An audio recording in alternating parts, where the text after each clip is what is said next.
This is CBC Vancouver News.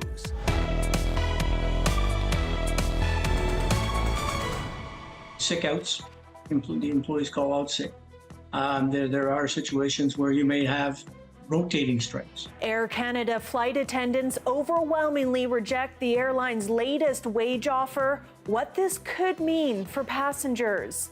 Also, one thing that kind of scared me was seeing the ash come down like snow. Wildfires in BC are showing no signs of slowing down as more people are put on evacuation alerts this weekend and crews prepare for challenging days ahead.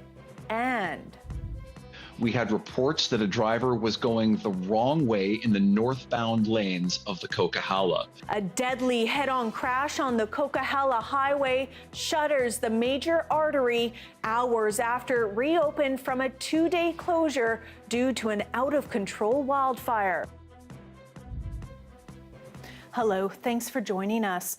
Air Canada flight attendants have rejected the airline's latest wage offer nearly unanimously. The vote wrapped up this afternoon with 99.1% choosing to turn it down. CBC's Sarah Reid has our top story.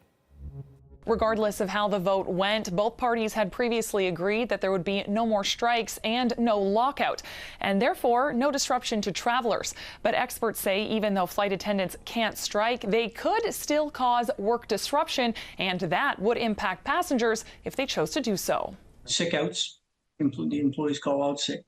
There are situations where you may have rotating strikes, 2 or 3 days out of Vancouver, out of the Vancouver base, out of Toronto base, out of the Montreal base, rotating strikes, not to bring the airline to a stop, but enough inconvenience to kind of force the employer to come back and renegotiate. Now, experts say the interesting thing about this agreement is that only the wages were being voted on by members. The union had already agreed to the other clauses in the deal, including changes to employees' pension and to getting ground pay for the work flight attendants do before takeoff.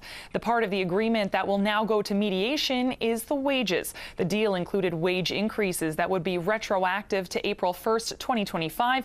In the first year, flight attendants would receive an 8 to 12% increase depending on the length of service.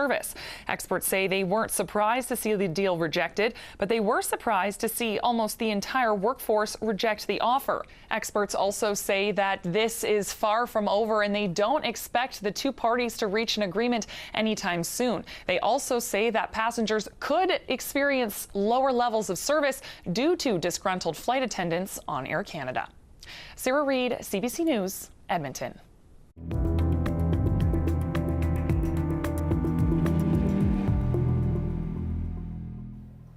Wildfires continue to rage across BC. In the Chilcotin region, hundreds of people are displaced from their homes, while a new fire north of the Okanagan prompts an evacuation order for more than a dozen properties, with 150 more on alert. Michelle Morton reports. Nancy Loosely is having breakfast with her husband one day after they were forced from their home in Nimbo Lake. I try not to think about losing everything, right? So when you throw things in your car at the last minute, we left early because of the smoke was worse than I've ever seen it through all the fires.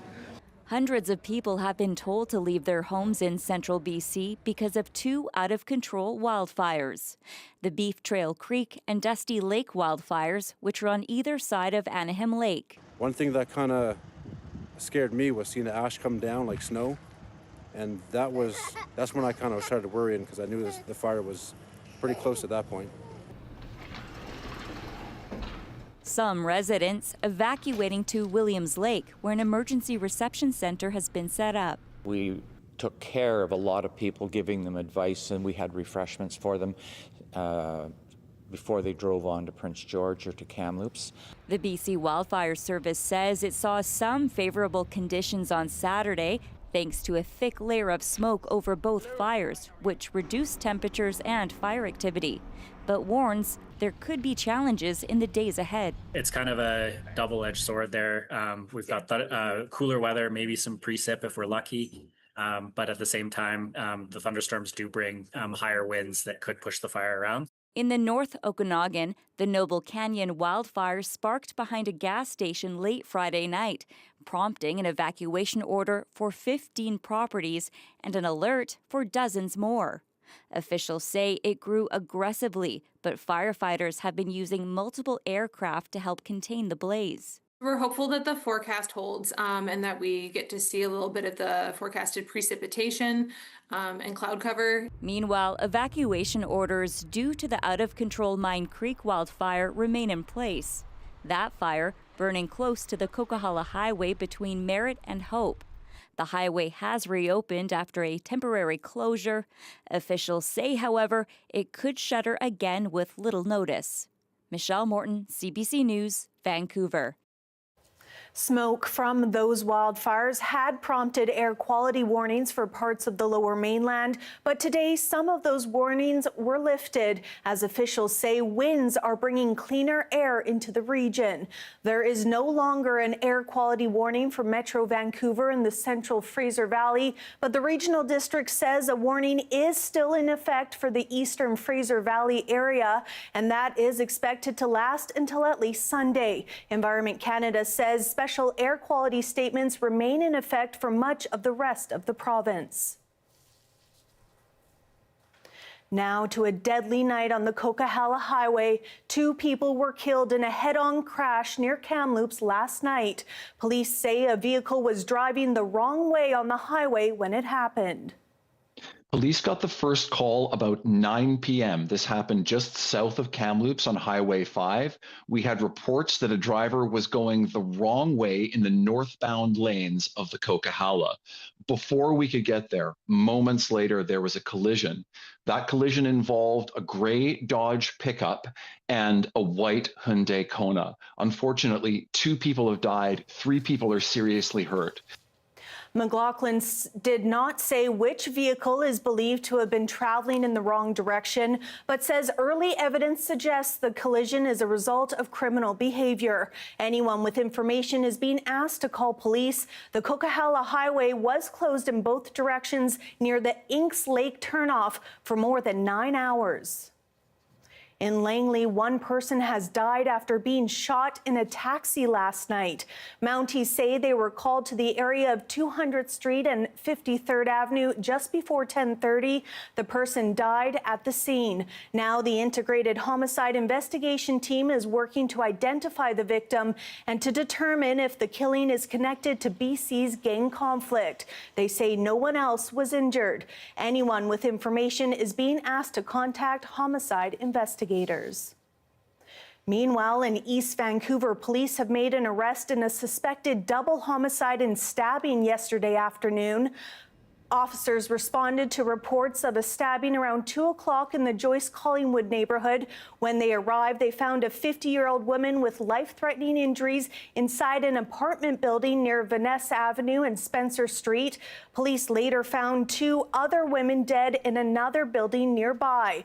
VPD believes the stabbing and the homicides are connected. A 54-year-old man who was found with injuries at the scene remains in police custody. Charges have not yet been laid. Transit police say 3 people have been arrested after an elderly bystander was slashed in the leg yesterday during a fight inside Metrotown SkyTrain station. Officials say it happened just before noon. They were actually located inside Metropolis at Metrotown. One of the suspects was, with the help of the security officers there, using a couple of different techniques, which was really helpful in getting all of the suspects in custody. 2 were later arrested on the platform here at the station.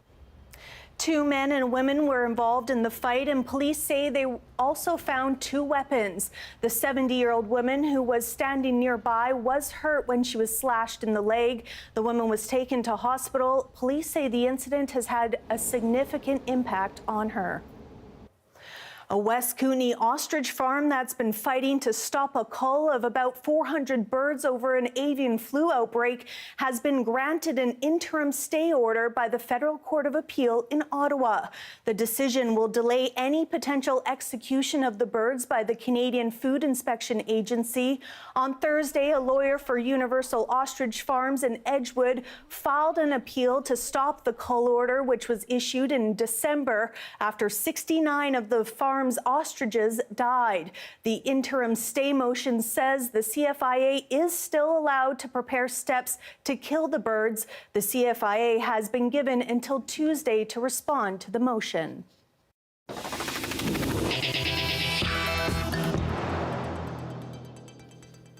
Hundreds of paddlers are battling it out on the water this weekend at the annual Penticton Dragon Boat Festival. Organizers say it's the largest dragon boating competition in BC outside of Vancouver.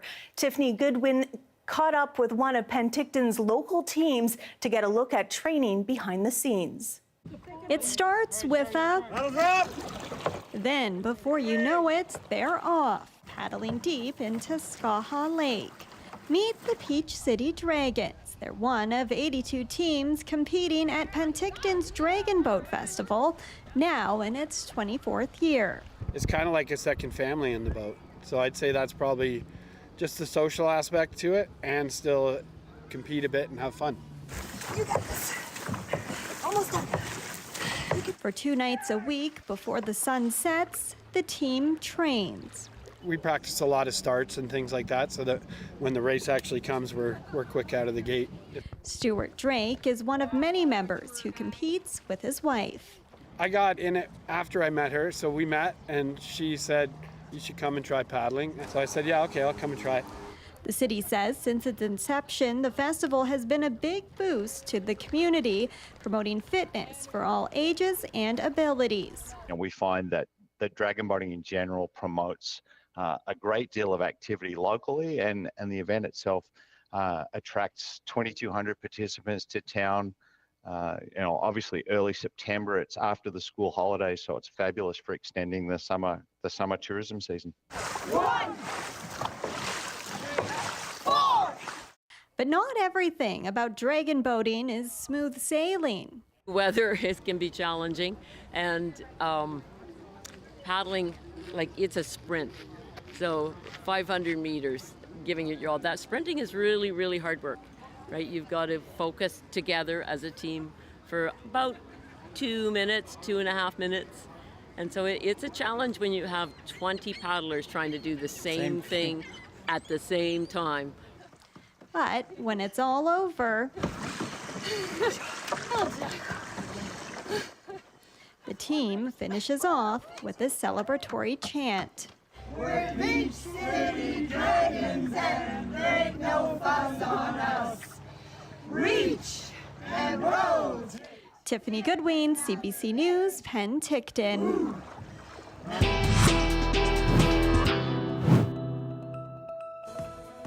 Still ahead, Hockey Hall of Fame goaltender, best-selling author, and former politician Ken Dryden has died from cancer at the age of 78. We'll take a look back at his remarkable career after the break.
Ottawa is rolling back an electric vehicle mandate that was supposed to be implemented next year. It sets minimum sales targets for electric and plug-in hybrid vehicles.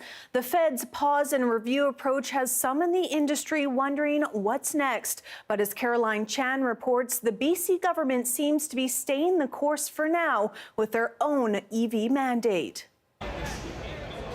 News of the federal government's pause on the electric vehicle mandate was cause for a lot of chatter at the Everything Electric trade show in Vancouver. It's billed as the world's largest consumer-focused clean energy and electric vehicle expo. I've always believed the government should really stay out of the affairs of the average consumer. I mean, Canadians are pretty smart people. We can figure out what's best for us. I got mixed feelings on that. With the rebates going away, I think it's going to make it harder for the normal person to afford transitioning into an electric vehicle. Until it becomes more affordable, it's good to allow more options for people. Ottawa's intention was to have escalating zero-emission sales targets for auto manufacturers and importers, starting with 20% of light-duty vehicle sales next year and reaching 100% in 2035. Now that plan is put on hold for at least the 2026 models. This will provide immediate financial relief to automakers at a time of increased pressure. The shift in policy has a lot to do with tariffs and overall stalling automotive sales, though here in BC, EV sales are still strong, something that BC's energy minister says bolsters the province's own mandate for EV sales, which isn't going anywhere for now, a higher 26% zero-emission sales in 2026. I want to say this, their target for this year, we achieved 4 years ago. Dick says the province's focus is on affordability and having a robust charging network, something BC Hydro is moving ahead with to build up this infrastructure. The demand for electric vehicles is still there from our perspective, and it is continuing to grow. But the big question is whether the BC provincial government will follow the federal government's lead down the road, with some critics urging BC to take heed now. BC needs to follow suit, and we need to immediately pause the 2026 EV mandate targets, but then actually take a further look and make sure that moving forward, they're realistic to what we're seeing on the consumer side. We need more realistic timelines. We need a more pragmatic approach to our environmental regulations and our environmental policies. We can't pit one against the economy, because then we suffer. It's something that Dick says that they'll have to study before making any big moves. Caroline Chan, CBC News, Vancouver. Tributes continue to pour in from across the country for hockey legend Ken Dryden. The Hall of Famer won the Stanley Cup 6 times during his career with the Montreal Canadiens, and he would later go on to become a federal cabinet minister. Dryden died yesterday after a battle with cancer. Jamie Strachan looks back at his remarkable career. Goalie, author, lawyer, politician, Ken Dryden lived the fullest of lives, first bursting into the consciousness of Canadians as a goalie for the powerhouse Montreal Canadiens, who dominated the 1970s. He was 8 years with the Montreal Canadiens, and we won 6 cups. That's a pretty good average. And I got to know him better, and especially with Team Canada 72, which really was the highlight of our career. Dryden won the Vezina Trophy as the league's best goaltender 5 times and was inducted into the Hockey Hall of Fame in 1983. And Dryden came up. He was also in net for the final game of the 1972 Summit Series, recalling the magnitude of the moment years later. Would those jellied legs that had always disappeared before, would they disappear this time, or would they stay with me? And that was a bit on my mind. But then, of course, the game does begin, and all of that's gone. Dryden's achievements extended far beyond the ice. There have been thousands of players, tens of thousands, who played the National Hockey League. Nobody else like him. Dryden became a lawyer during his playing career, and soon after retiring, wrote several seminal books chronicling the game he loved. I think that, it's a very, very broad canvas on which he painted his life. It was not just 200 by 85 feet of a hockey rink. Ken's life was lived on a much grander stage than that. Dryden stayed close to hockey. He was president of the Toronto Maple Leafs from 1997 to 2004, one of the team's most successful recent stretches, at the same time becoming a tireless advocate for player safety. Then, another chapter, politics. winning 3 elections and serving as a federal Liberal cabinet minister. That kind of genuine behavior and authenticity is an absolutely invaluable asset, whether it's in hockey or in politics or in any other dimension of human life. The firmament is a little bit darker today because we've lost that brilliant star. Born in Hamilton, Ontario, Dryden leaves behind his wife and 2 children and a deep legacy both on and off the ice. Jamie Strachan, CBC News, Toronto. Here is how the morning started out. The sunrise hidden behind layers of smoke in the air. Much of that smoke in Metro Vancouver now starting to dissipate. I'll have your full forecast coming up next.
I think it's important to give a human face to the stories that we hear every day, the people that they affect. And I think talking to those people is what really gives us the true sense of the impact of the stories that we're hearing. Hi, I'm Amy Bell, and here's what's in your CBC inbox. Join CBC's Dan Burrett on September 24th at Dakota's signature fundraising event, the Team Trivia Challenge, supporting Literacy Month in BC. Register your team at dakota.ca. And never miss a special programming series, event, or contest. Subscribe to CBC's e-newsletter at cbc.ca/Vancouver Inbox and keep connected with us.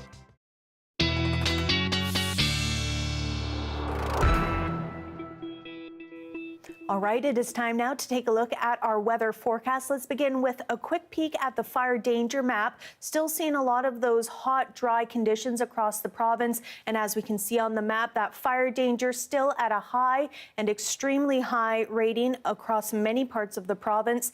Heading into tomorrow, many places is going to see some thunderstorm action. Prince George, Williams Lake, Kamloops, and Kelowna, all with a risk of thunderstorms. A little bit of precipitation, and with those thunderstorms is going to come a little bit of wind as well, and that could fuel fire activity a little bit more. In Golden, sitting at a 26 for tomorrow, a mix of sun and clouds, and on the island, 20 is your expected high in Victoria with a little bit of rain.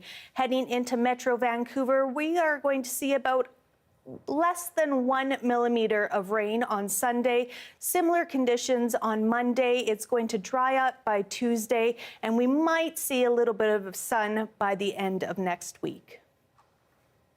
The men's Sepak takraw championship was held in Maple Ridge today. The sport, which is like volleyball but played without using hands or arms, features acrobatic kicks and blocks. And it's the first time BC is hosting the national championship. Take a look.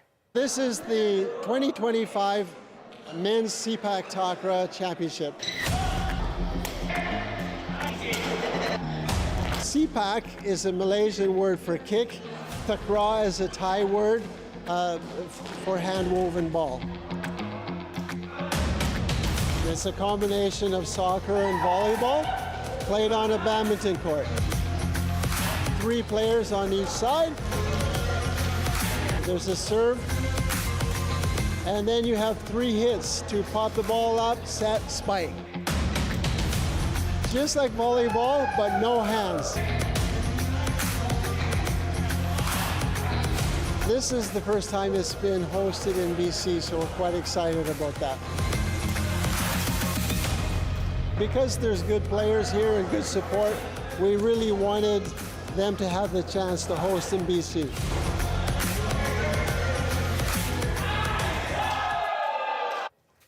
Well, there's a summer activity idea for you.